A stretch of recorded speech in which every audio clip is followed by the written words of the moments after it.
Okay, good morning, everyone. I'm 2nd Ward Alderman Brian Hopkins. Every Chicagoan is deeply affected by gun violence in our city. We all feel it. It disturbs us. It frightens us. We talk about it every day.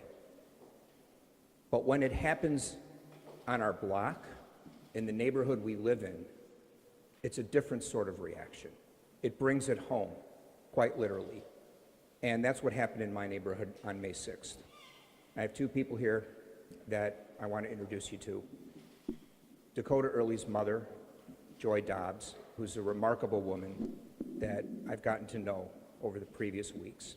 And David Hussar, one of my neighbors, who was present that night, heard gunshots at 3 o'clock in the morning right outside his home. And instead of doing what most of us would probably do, which is to be frightened and maybe dial 911, without knowing what was happening, he ran out his door to see if anyone needed assistance. And as a matter of fact, someone did. 23-year-old Dakota Early, who continues to make excellent progress at Illinois Masonic. We honored David just a few minutes ago in a private meeting where he got to meet Dakota's mom for the first time. We gave him a City Council Commendation Award for his service. And Dakota's mom had a few comments and a very beautiful letter that she wrote for him, and I'll bring her up to read the letter. Joy, please.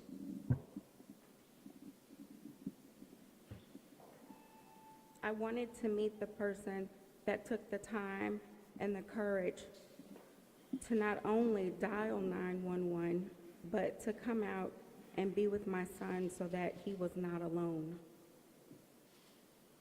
Dear Dave, thank you for your willingness and courage to help a complete stranger. You helped give us back someone who was very important to us. Your thoughtfulness is a gift, and I and my family will treasure you forever. You are truly an angel on earth, and may God bless you and your family daily.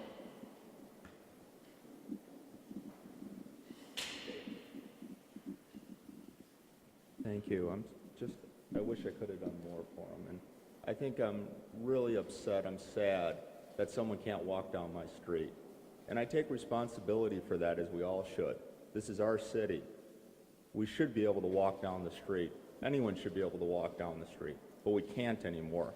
And we can't do it because the leaders of the city have failed us. And it's time for a change. It's time that criminals are held accountable for their crimes. You know, we've seen the reports, 5 carjackings, run away from the police. That man should have been in jail. Instead, he was in front of my house shooting someone. So I think we all need to come together, and we need change in this city. Thank you. All right, we'll take a few questions if there's any. Joy, Stephanie? Joy, could you just share what that moment was like, meeting Dave for the first time? It was awesome. Dave's my hero. He's my family's hero. He's Dakota's hero. So I was nervous, but I am so glad that he did what he did, because I wouldn't have my son with me. And tomorrow is Dakota's birthday. It's my birthday too. So, we're just glad to be able to have that one more birthday together. So I'm just glad. How is he doing? Every day is a good day. He's getting better. He had another surgery to close up his abdomen and to put his intestines back into his body. He was in a little bit of pain, but we're getting through it. He's resilient and he's strong.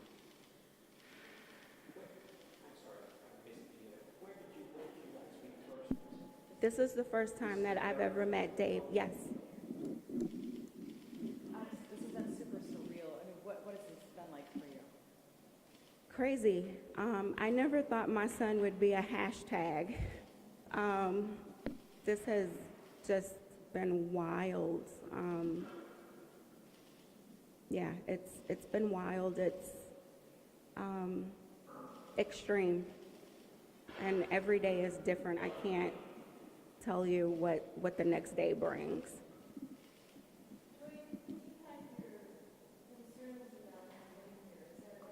That's correct.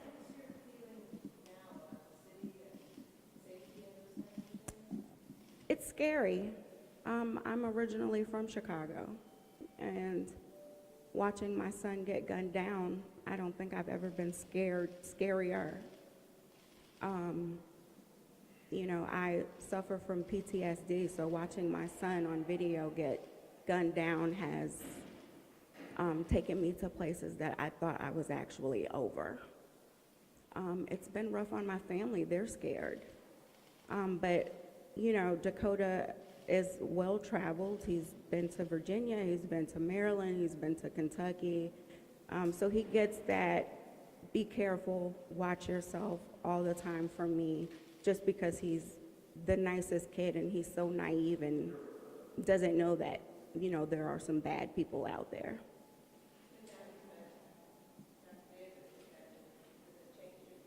Oh, definitely.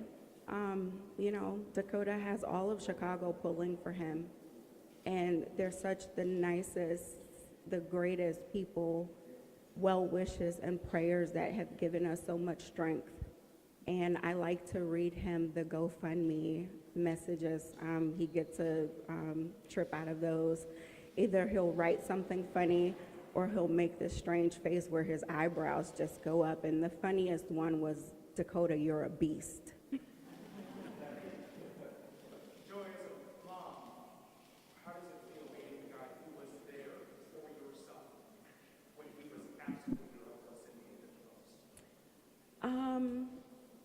I'm just glad that he was there because I couldn't be.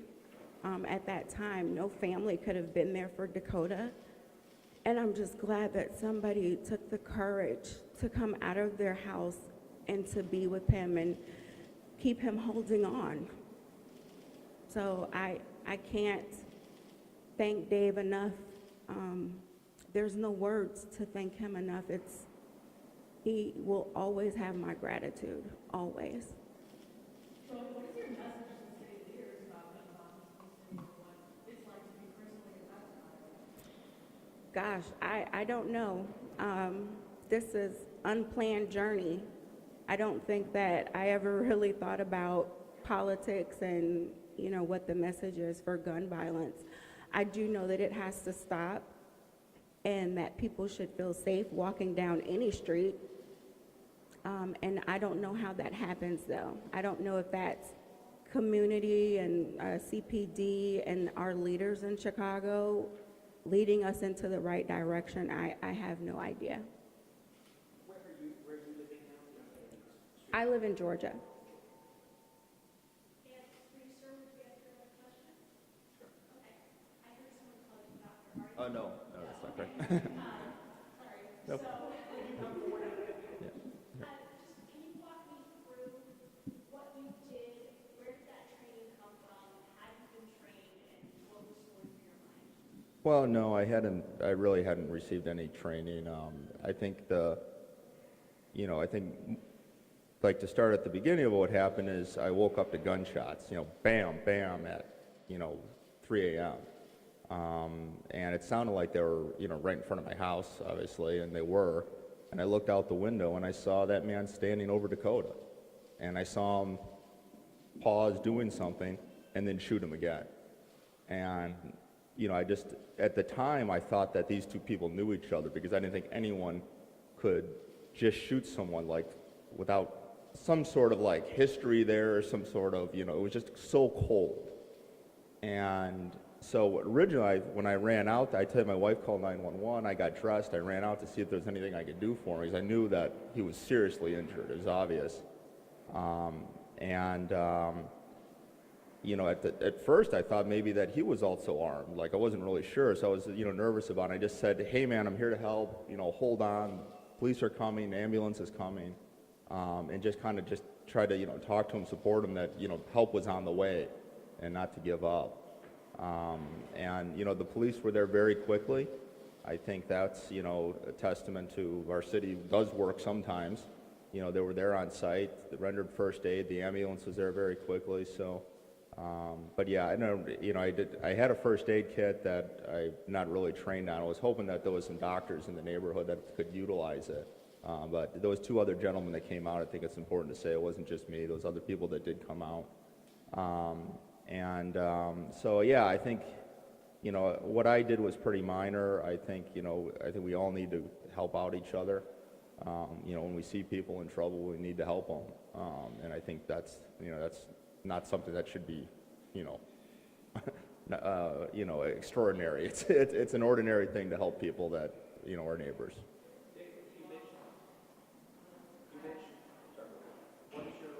What is your field?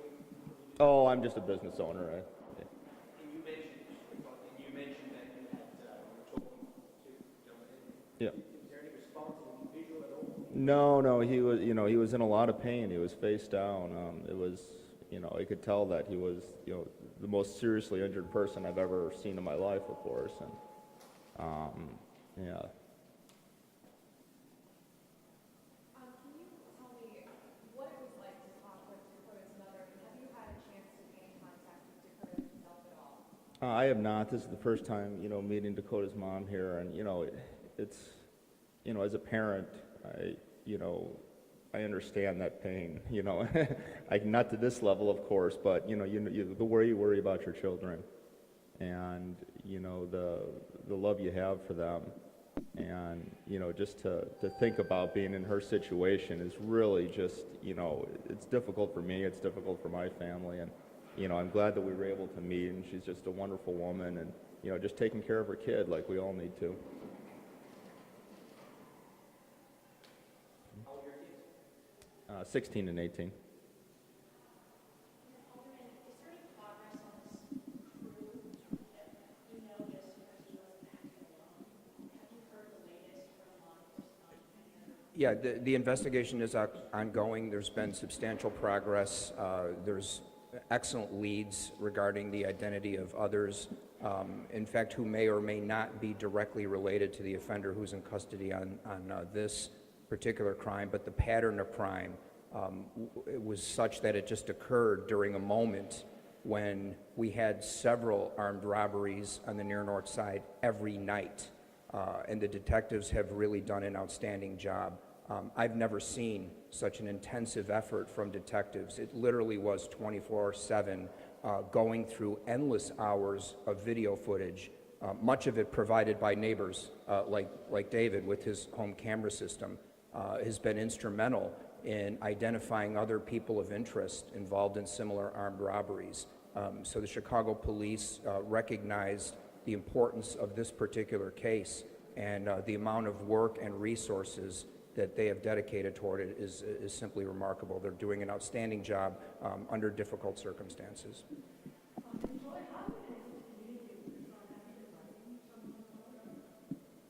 Yes, he's been writing. I guess because I'm Dakota's mother, I know his facial expressions. So he makes a lot of faces, and his thumbs up is to die for. But yeah, he does a lot of writing.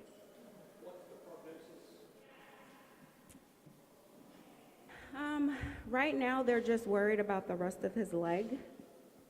They don't know if they're going to have to do an above-the-knee amputation. I'm sorry. Yes.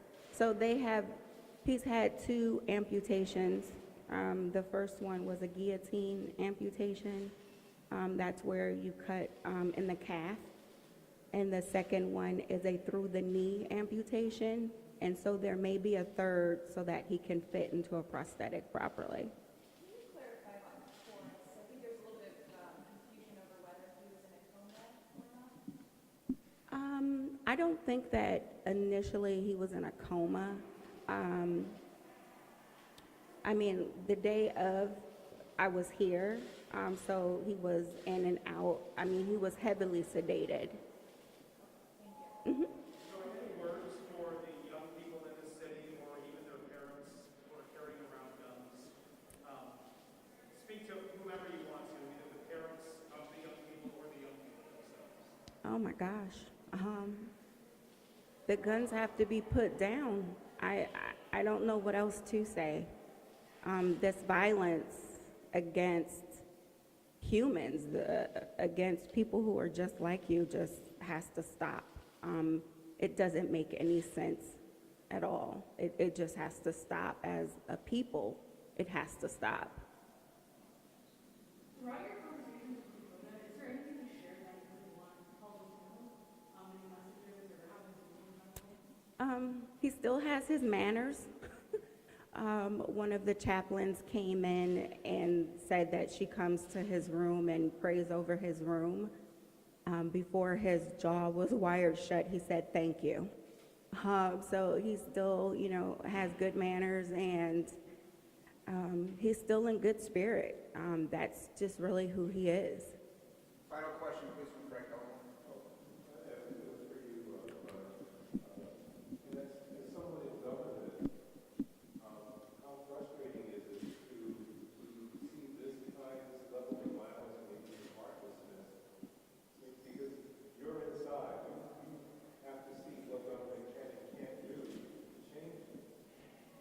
I've responded to acts of armed violence as a representative of this government more times than I ever dreamed I would when I first ran for this job. It's been horrific. But in this particular instance, I haven't responded to this as a member of government. I've responded to this as a neighbor, as someone who lives very close to where this happened, who knows the neighbors who responded. It's absolutely devastating. It hurts my heart. It makes me ashamed of my city, and I want to love my city. I've grown up here. I've always loved this city. And to have it degrade to this level, where innocent people, literally minding their own business, are risking their life by walking down a street of Lincoln Park. There's just no words to describe, the emotional pain with that realization. It's been difficult. It's been hard to separate my role as an alderman from my feelings as a neighbor, as a person who just loves Chicago and just hates to see what is happening before our very eyes, and feeling somewhat powerless to stop it. As Joy mentioned, it's our leaders that are responding right now. So we know that the burden is on us to come together and to provide solutions. And those solutions seem so elusive right now. And every day, another life is lost. Every day, another gun is fired. There's really no problem facing us right now that's more compelling and more extreme. We simply have to stop this. We have to find a way, as difficult as it is, and as imperfect as the solutions may be, to simply stand back passively and watch our city spiral into violence and bloodshed is unthinkable, and it simply can't be allowed. So, One off topic, the committee vote today, what are your feelings? yeah, I'm a no on that. So if there's going to be, I'm not even sure there's going to be a vote. We'll see. But thank you, everyone. Okay. Sir, can you say your last name? Husser. Husser? H-U